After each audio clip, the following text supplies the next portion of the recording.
Buenas tardes, bienvenidos a su programa El Universo y tú, en el Sendero a la Iluminación, con Linda Zavala Maldonado. Hablaremos de medicina alternativa, magia, herbolaria, numerología y otros temas que te apasionarán. Así lo dice Puebla. Síguenos por Twitter, @PueblaPreciosa.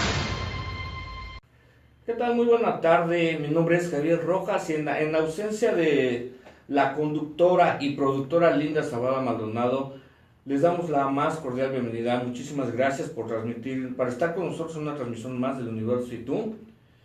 Esta tarde vamos a trabajar uno de los temas, como ya Linda Zavala y su servidor habíamos comentado la semana pasada.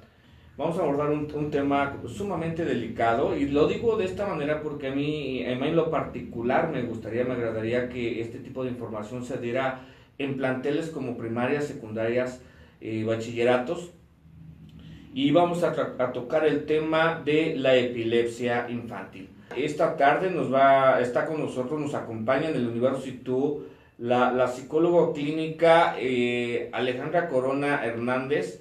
Ella tiene una maestría en pedagogía, pero se enfatiza en la educación infantil. Ale, muchísimas gracias por estar con nosotros. Gracias por aceptar la invitación. Pues muchas gracias a ti por la invitación. Es un honor de verdad estar aquí compartiendo este aprendizaje. Y vamos a entrar en tema, Ale, si no hay ningún inconveniente. Y pues vamos a entrar con la palabra adecuada, epilepsia, y vamos a enfatizarle, vamos a dar el contenido. ¿Qué es la epilepsia? Bueno, la epilepsia en sí es un trastorno del cerebro que es una persona o un niño, un adolescente, un adulto que sufre de ataques recurrentes. Son convulsiones, ¿sí? Que son cambios de la actividad eléctrica del cerebro, química del cerebro, ¿sí? Entonces eso se convierte a paso del tiempo en una crisis convulsivas. ¿Qué es una epilepsia y qué no es una epilepsia? La epilepsia es totalmente una crisis en donde el cuerpo pierde el descontrol.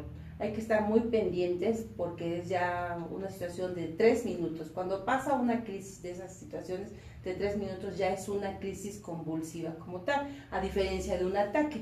Un ataque puede ser de nervios, puede haber una falta de respiración, ¿sí? Una medio sacudida y hasta ahí nada más.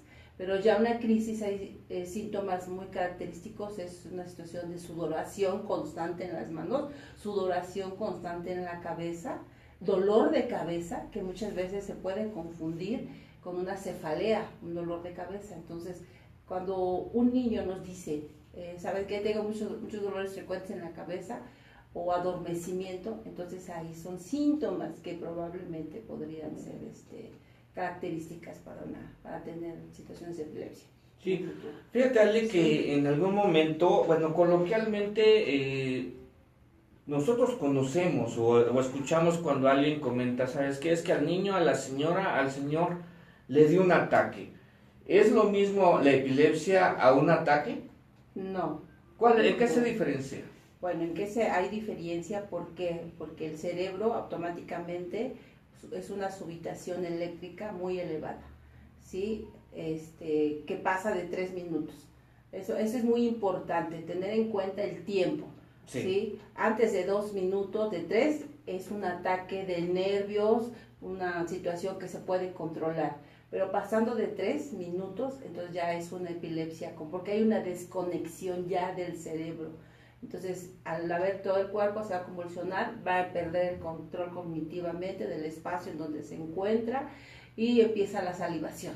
Eso es un factor muy normal, porque el cerebro pierde totalmente desconexión, y al haber desconexión ya no hay oxigenación, y por eso es la salivación y la situación del movimiento catatónico en todo el cuerpo, en todo el cuerpo. Entonces, eso ya es una crisis epiléptica como tal.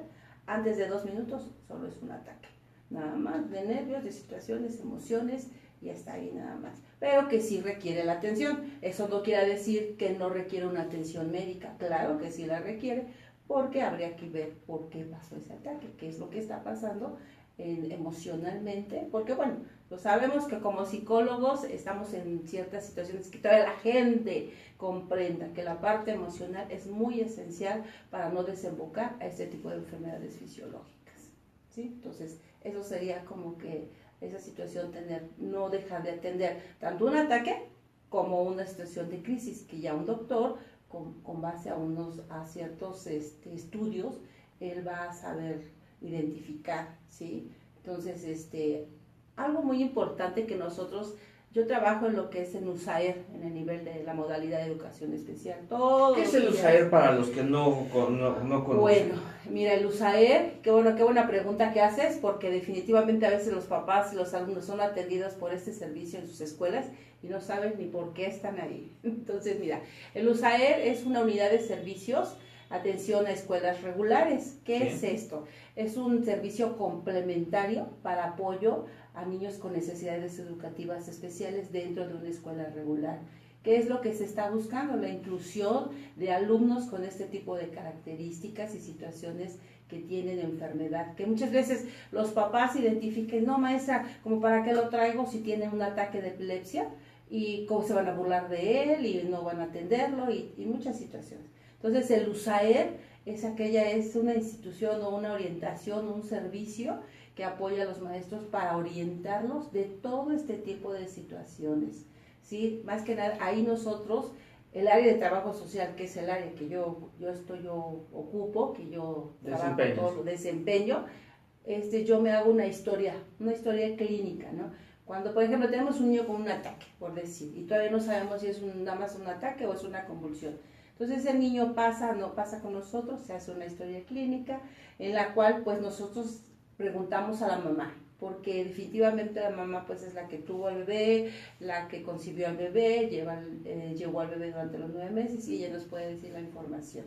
Muy importante es el desarrollo de cómo estuvo en su vientre, qué situaciones hubo y también situaciones que ella tuvo durante el embarazo. Algo muy importante son las situaciones de preeclampsia. Sí, que ahorita actualmente muchas mamás sufren de ese tipo de situaciones. Cuando hay un antecedente de preeclampsia, entonces ahí nos dice situaciones fisiológicas de desconexión en el cerebro, porque al final la preeclampsia es una alteración en cuanto a la presión arterial, sube demasiado la presión, ya no hay circulación, bombeo de la sangre y por eso la mamá se empieza a hinchar.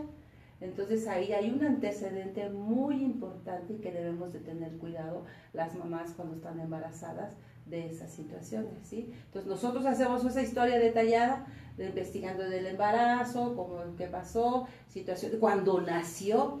Algo muy importante también que las mamás luego cuando hacen una entrevista les decimos, oigan mamis, ¿tienen alguna información sobre cómo nació el bebé? Lloró al nacer, respiró, coloración de la piel, y hay una prueba muy importante que yo te comentaba, que cuando les decimos a las mamás, ¿tienen ustedes el APGAR? Así se llama, APGAR, es APGAR, ¿sí? Esa es una prueba que hacen todos los médicos cuando nace el bebé en el área de parto. Está el pediatra, el cual está observando al bebé, sí, porque hay ciertos movimientos. Ahí viene una situación catatónica también, psicomotricidad, respiración, coloración, sudoración. Si no compaginan, ¿sí? Algunos puntos, ellos van anotando en ese documento, en ese registro, ¿sí? La puntuación de excelencia es del 10, de 10. Bueno, claro, no se espanten, ¿no? Porque hay niños que llegan a tener un 9, pero son situaciones muy leves. Pero algo muy importante, cuando es una calificación entre 6 a 7, ahí sí hay que poner mucha atención, porque algo pasó.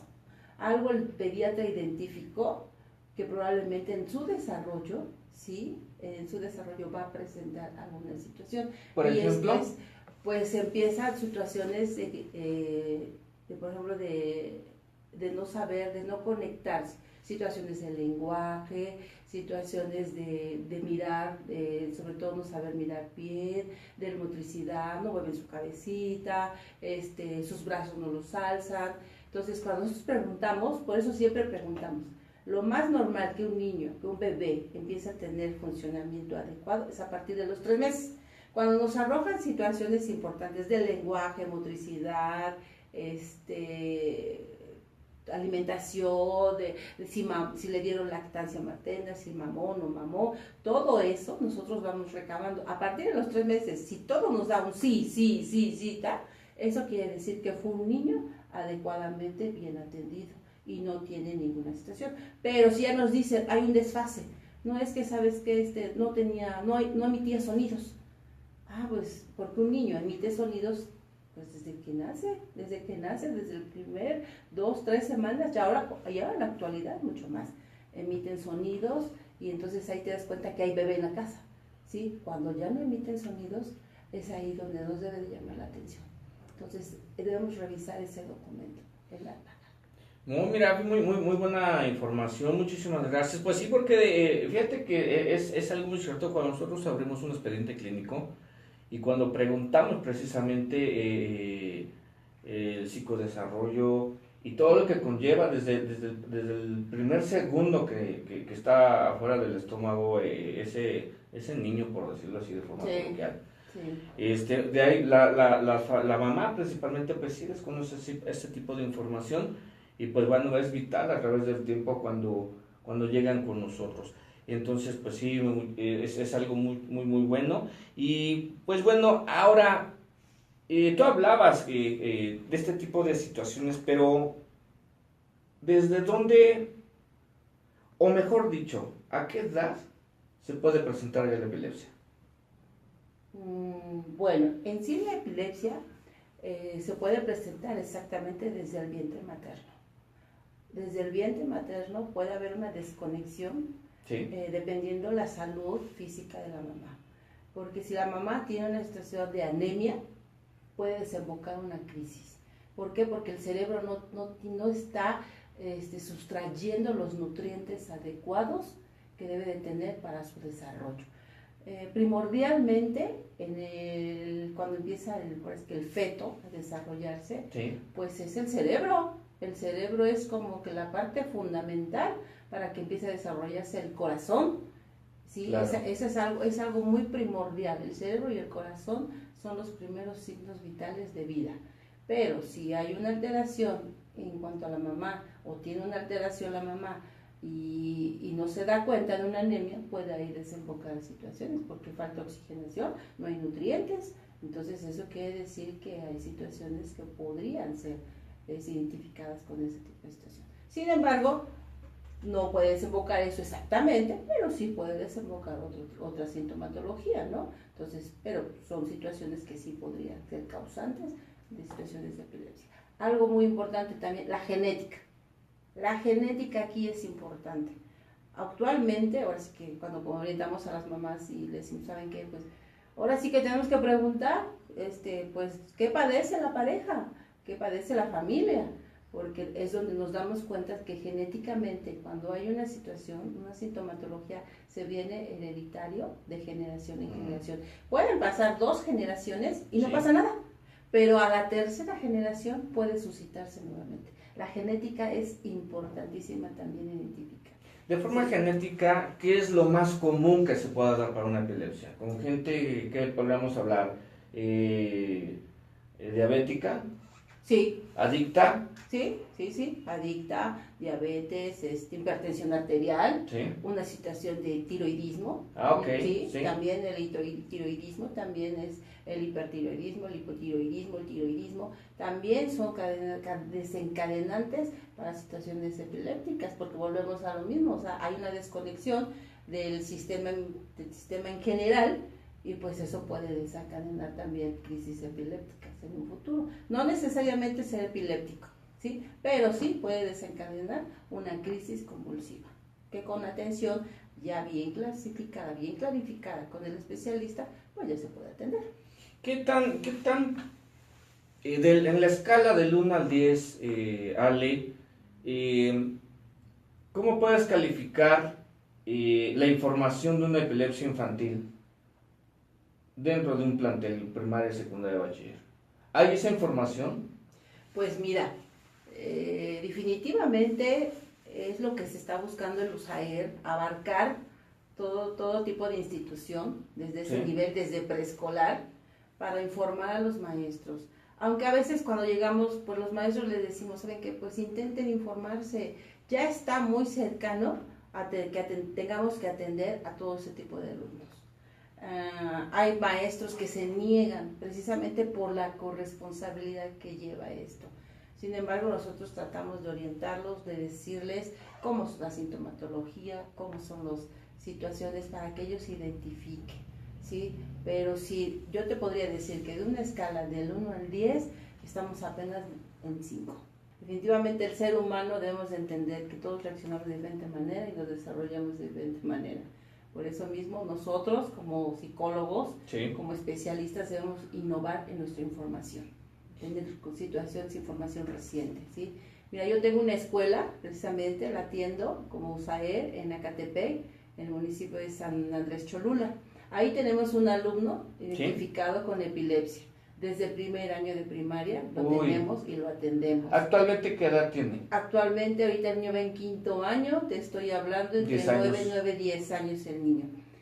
Hace 2 meses precisamente el niño no había presentado ninguna crisis y hace 2 meses yo voy de visita a la escuela, porque bueno, como trabajo social, tengo lamentablemente digo lamentablemente no por el servicio, sino por la población. A mí se me genera, al final de un ciclo escolar, vengo haciendo conteo y vengo atendiendo casi 80 y tantos niños con diferentes situaciones, cosa que ni un maestro atiende, porque un maestro se dedica a solo 30 y tantos y luego, con perdón tuyo, protestan. Así en cambio uno tiene 80 y tantos, pero bueno.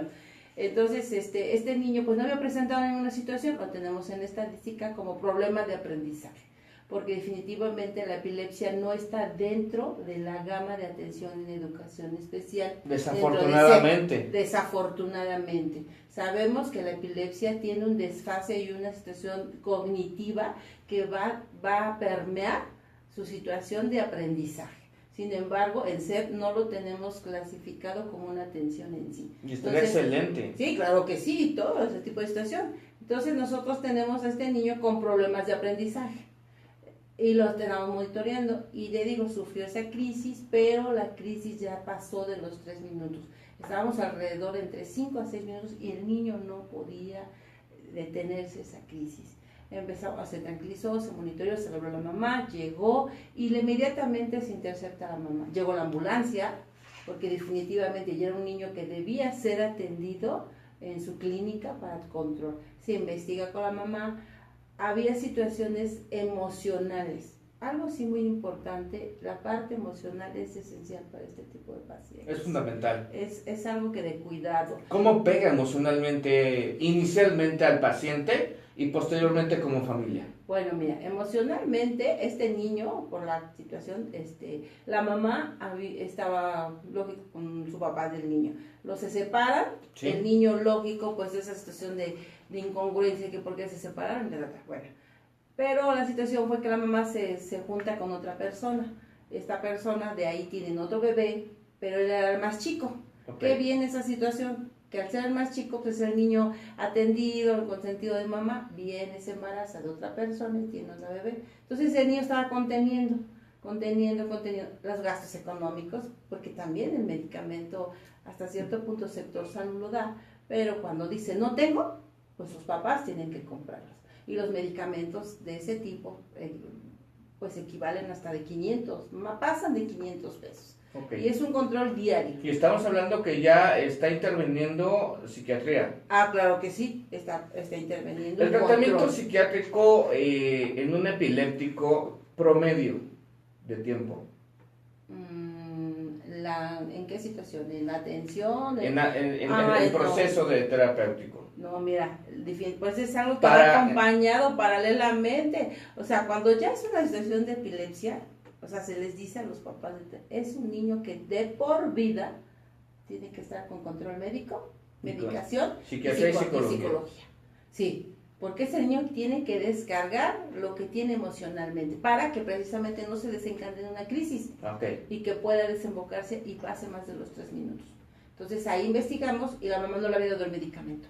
Algo con lo que nos topamos es que los papás a veces pues dudan del medicamento. Sí, por supuesto. Dicen, no sabe qué, como para qué le doy el medicamento si él lo controla y ta.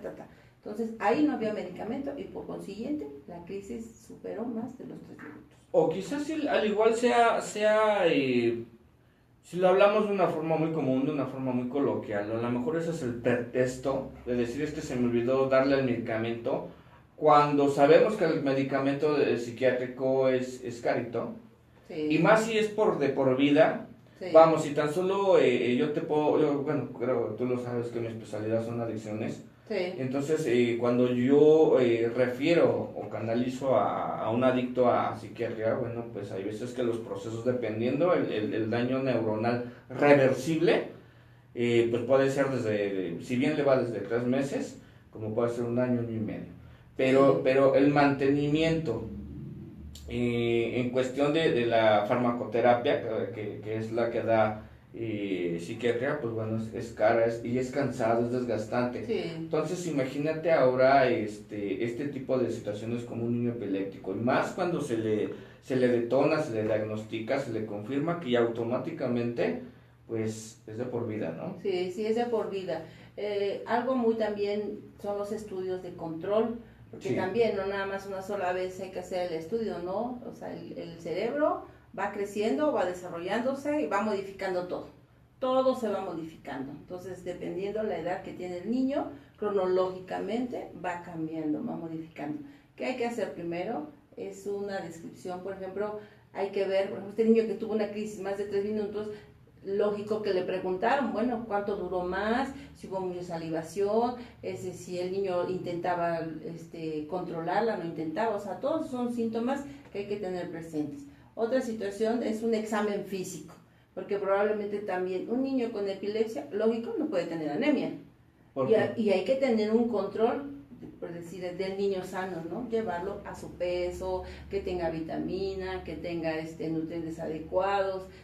Lamentablemente en las comunidades donde yo estoy trabajando, pues son comunidades donde todavía son campesinos. Estamos hablando de San Pedro Cholula, de San Andrés, son campesinos. Que tienen otro tipo de creencias. Aparte, y otro tipo de situaciones para realmente poder atender al niño. Las mamás me dicen, maestra, pero ¿para qué lo voy a llevar al psicólogo si mi niño no está loco? Entonces, ahí esa creencia tenemos nosotros que trabajar mucho más, erradicarla, ¿no? Buscar la manera de erradicar o de modificar el pensamiento de los papás.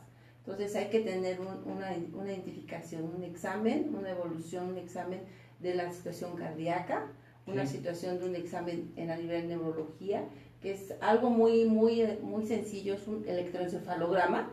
Sí, un electro es básico para este tipo de situaciones.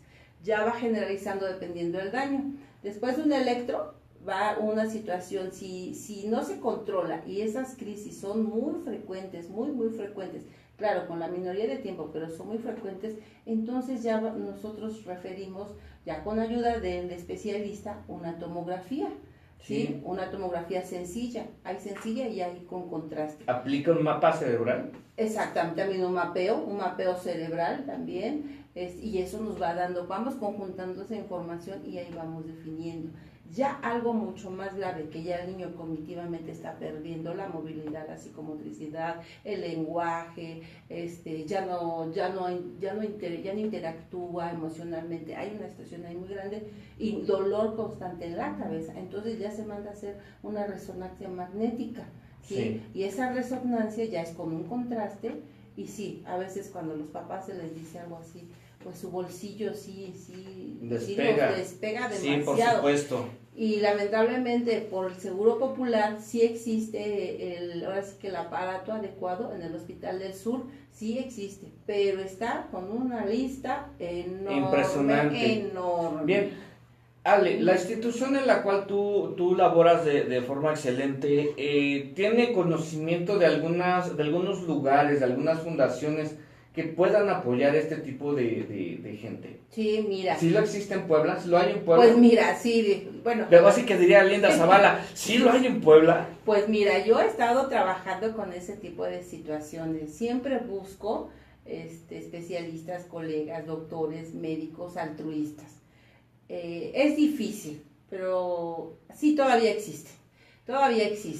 Mira, yo refiero siempre a los papás, siempre lógico, hay que referirlos y orientarlos a servicios básicos dentro de su economía, ¿sí? Porque no también, yo que más quisiera poder traerme una tomografía en tal institución, pero pues es imposible. Sin embargo, el proceso es, primero su seguro popular, que hasta la fecha, y luego madres que ni están inscritas ni nada, pero bueno, se les orienta su seguro Es que popular. para qué es mucho papeleo, es mucho tiempo. Y sí, la democracia también, porque sí, también, a veces si no los acompañas, lamentablemente encuentran personas espantosas, pero Y bueno. les falta tiempo para ver más de la Rosa de Guadalupe. Y humanidad, y humanidad, pero bueno. Entonces lo que yo hago es primero orientarlos. ¿Qué hacen ellos? Cuando hay una situación de crisis en estas situaciones, van a su centro de salud.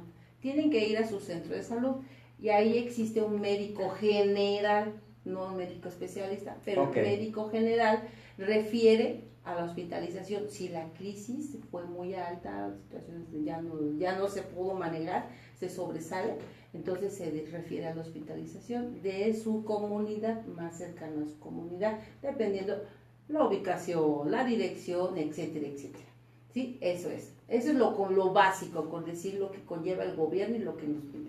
Pero yo como así que tengo a la mano personas, te digo, especialistas, que me apoyan, que dan un costo muy, muy bajo, pero siempre y cuando se les haya el acompañamiento. Entre ellos se encuentra el doctor Juan Carlos Pérez. Él es un neurólogo muy reconocido que se ubica en el Hospital Guadalupe y en la Beneficencia Española. Él me apoya con esa estación de consultas, de atención, en un costo accesible, creo yo accesible. Y ya cuando hay situaciones muy comprobadas, el doctor también me apoya, hasta a veces no cobrándoles la consulta. Perfecto, excelente. Entonces, ¿Quién más me puede citar que está en esta labor, en esta gran labor altruista? Porque vamos, es más la vocación que otra del cosa, ser ¿no? humano. Otra persona muy importante que yo la llevo conociendo desde que estoy en CEP, es Mary Foreigner. Ella es de descendencia rusa. Es una mujer muy trabajadora, tiene un proyecto que se llama Valora, y que este proyecto lo da en el Parque de Analco los días sábados. ¿En qué consiste su proyecto? Mira, este proyecto es... Vamos a salirnos un poquito de tema. Sí, es que miren, yo creo que es importante, porque muchos papás me dicen a veces, es que no tengo el dinero, maestra, es que no tengo para llevar una terapia, es que cuesta tanto. No, de verdad sí existen lugares, solo hay que tener muchas ganas de ir. Este proyecto, ella lo imparte en el Parque de Analco, en el atrio de la iglesia de Analco, aquí sobre Boulevard 5 de Mayo, todos los sábados, de 10 a 2. ¿Qué es su labor? Ahí se encuentra una neuropsicóloga, una psicóloga clínica, ella que es médico y tiene la especialidad en psiquiatría.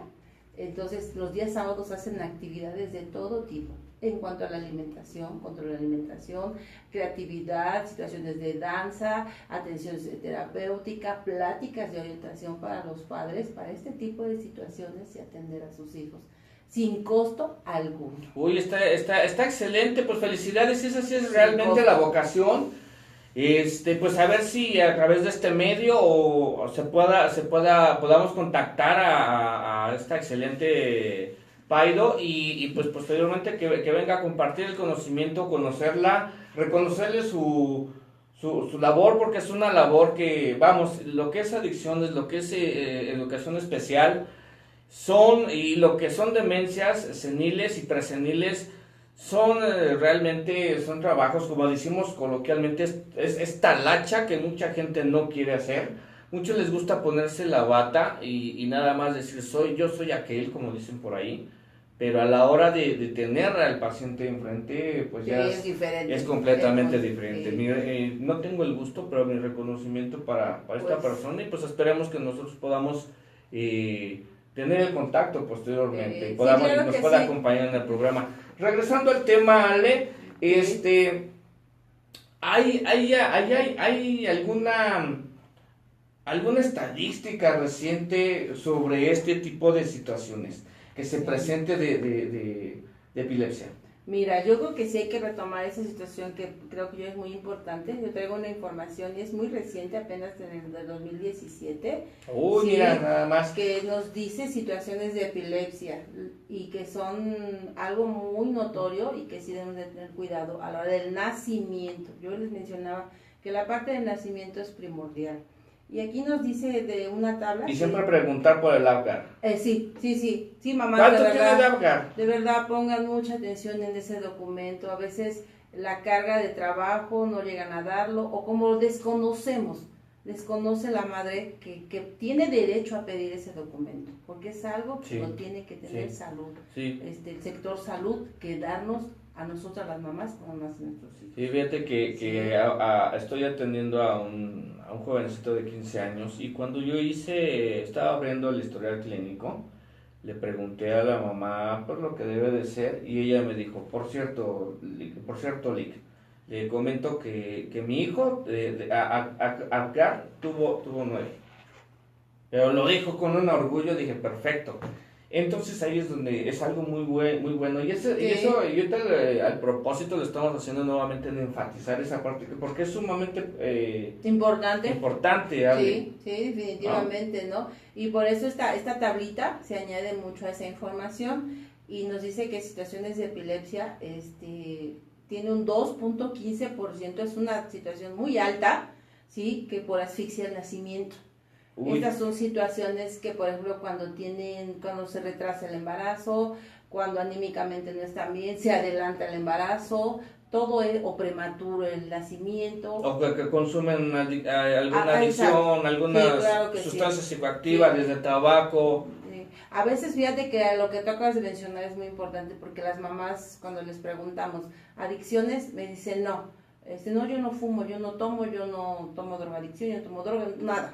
Pero me dice, pero mi esposo sí. Pero no creo que sea importante, de verdad, maestra. ¿No? ¿Cómo no? Claro que sí, porque fue concebido su esposa y que los dos participaron, ¿no? Sí. De la travesura, por decirlo así. Y los dos tienen que ver. Entonces, claro que sí, hay un atenuante de que su esposo sea una persona con adicciones y que pueda venir el niño con situaciones de epilepsia. Sí, porque parte fundamental es espermatozoide porque ahí contiene muchísimas cosas, entre ellas la proteína. Exacto. Y si está bajo en proteína por una mala alimentación, por un exceso de alcohol o un exceso de drogas, es más desde el café, cuando alguien una cosa es que nos guste el café y otra cosa es ser adicto al café, a la cafeína, ¿no? Sí, o a la taurina con unas cosillas. Eso pega precisamente a la hora de una fecundación. Claro que sí. Ese es primordial. 2.15 estamos hablando, es muy alto.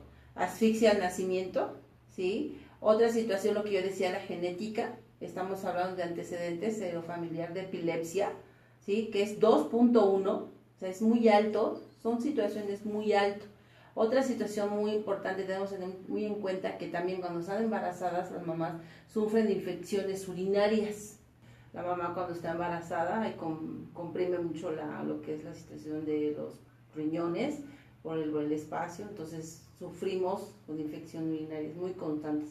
Ahí también hay que tener mucho cuidado y control, porque también es un desencadenante para un producto, un niño, un hijo con situaciones de epilepsia. Entonces estamos hablando de una estadística de 1.75%, que es probabilidad.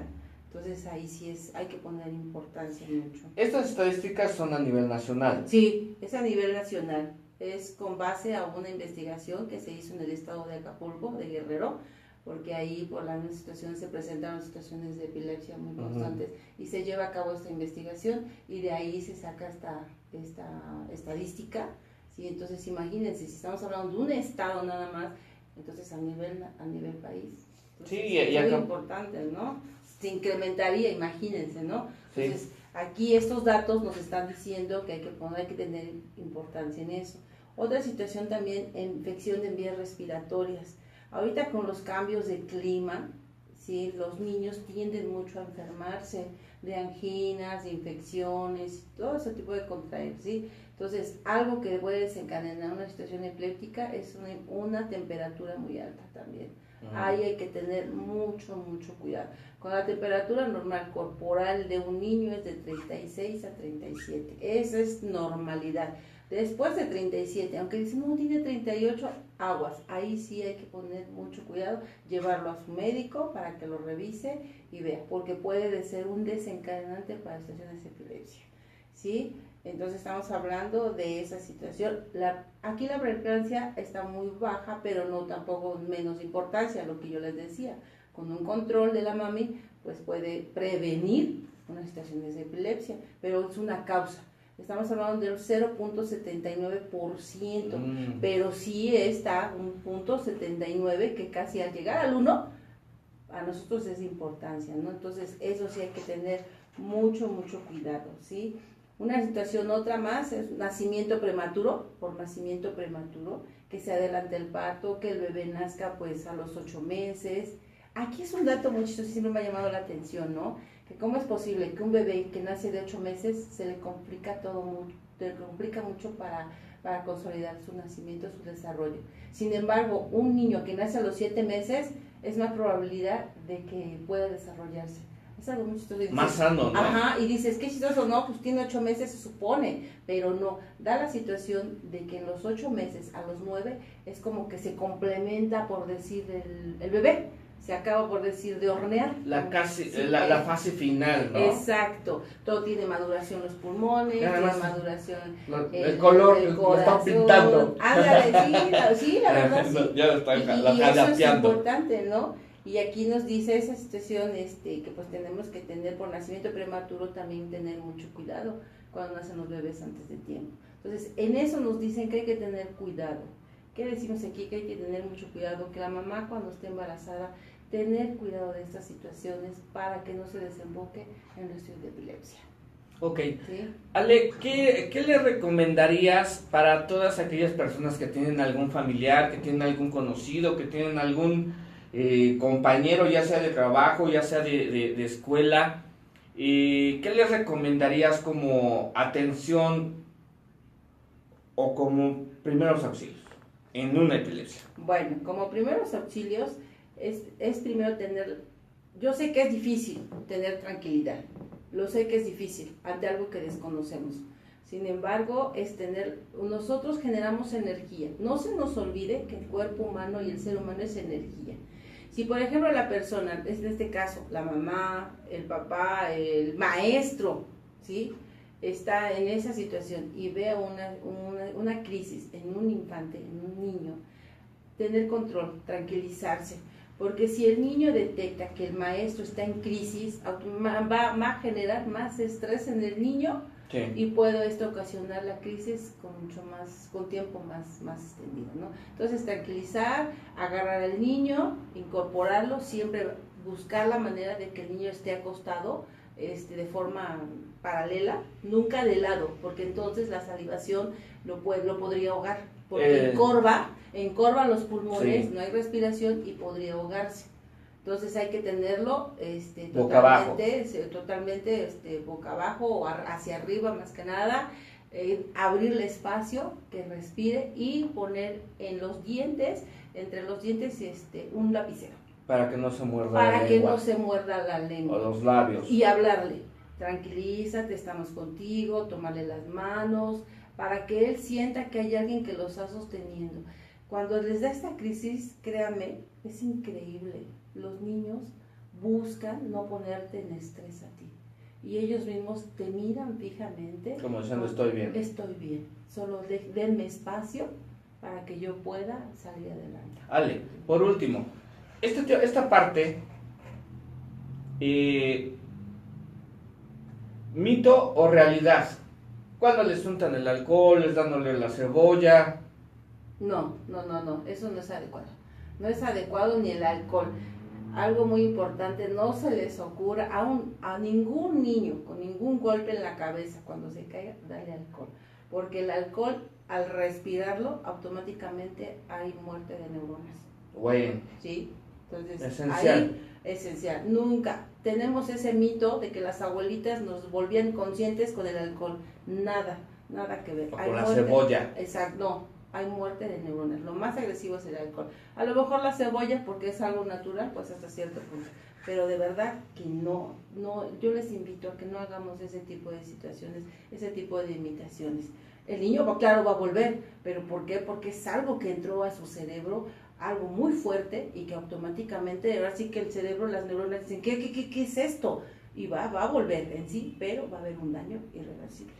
Entonces, tengamos mucho cuidado en ese tipo de situaciones. Perfecto. Ale, estamos un par de minutos ya de irnos. Conclusión, epilepsia infantil. La epilepsia. O un resumen. Un resumen, como tal, pues tenemos claro que la epilepsia es una enfermedad, pero que se puede tratar, que puede tener tratamiento, ¿sí? Que aún con esos ataques recurrentes o esas convulsiones en una actividad puede tener tratamiento siempre y cuando tengamos lo adecuado en cuanto a la alimentación, al sistema familiar y todo lo que conlleva el medicamento. Para toda la gente que nos escucha por el cuadrante de Así lo dice Puebla y para la gente que nos sigue por Facebook, ¿dónde te podemos encontrar? ¿Cuál es tu número? Bueno, mi número telefónico es el 22 23 49 78 14. Nuevamente, más despacio. 22 23 49 78 14. No se me quita lo poblano, ¿verdad? Bueno, ese es como mi número particular. El móvil. Sí, el móvil, el celular. Y ya pues tengo mi consultorio, actualmente ya tengo un año que ya tengo el consultorio. ¿Dónde se ubica? Mi consultorio está al lado de la casa familiar, en la unidad Volkswagen 2, ¿sí? En la unidad Volkswagen 2, ahí es donde yo tengo mi consultorio, y la consulta la tengo a partir después del horario de las 3 de la tarde. ¿Cuáles son los horarios en los cuales te pueden localizar en tu consultorio particular? ¿Y cuáles serían los horarios para tu móvil? Bueno, mi móvil siempre está a la atención de todo el mundo. ¿Sí? ¿Las 24 horas? Sí, las 24 horas. Entonces, si te hablan 4:30 de la mañana. Pues, si yo la logro escuchar, con todo el gusto del mundo voy a atenderlo. Perfecto. Eso es lógico, ¿no? ¿Y en tu consultorio particular, Lele? En mi consultorio, pues, dependiendo de la necesidad. Porque, pues, también hay que abrir esa apertura a los papás. Que me dicen, ¿sabe qué? Es que yo trabajo toda la semana. Bueno, ¿sabe qué? Lo atiendo domingo. Entonces, a veces, con situaciones muy especiales, atiendo hasta sábados por la tarde y domingos por la mañana, de 10 a 2 de la tarde. Llego a atender. Pues muchísimas gracias, Ale. Fue un placer, fue un privilegio tenerte esta tarde, compartir el conocimiento. Y pues vamos, estamos sumamente agradecidos a nombre de Linda Zavala Maldonado, que es la conductora y productora del espacio del Universo y tú. Le damos mil gracias. Mil gracias a todos los que nos siguieron esta tarde en esta transmisión a través de Facebook, a través del cuadrante de Así lo dice Puebla. Mi nombre es Javier Rojas y fue un placer haber estado contigo en un espacio entre el Universo y tú. Muchísimas gracias. Gracias, hasta la próxima.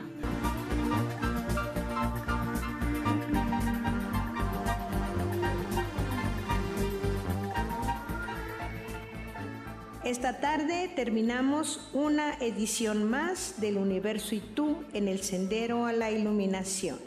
Te esperamos el próximo sábado de 13 a 14 horas. Así lo dice Puebla. Síguenos por Twitter, @Puebla Preciosa.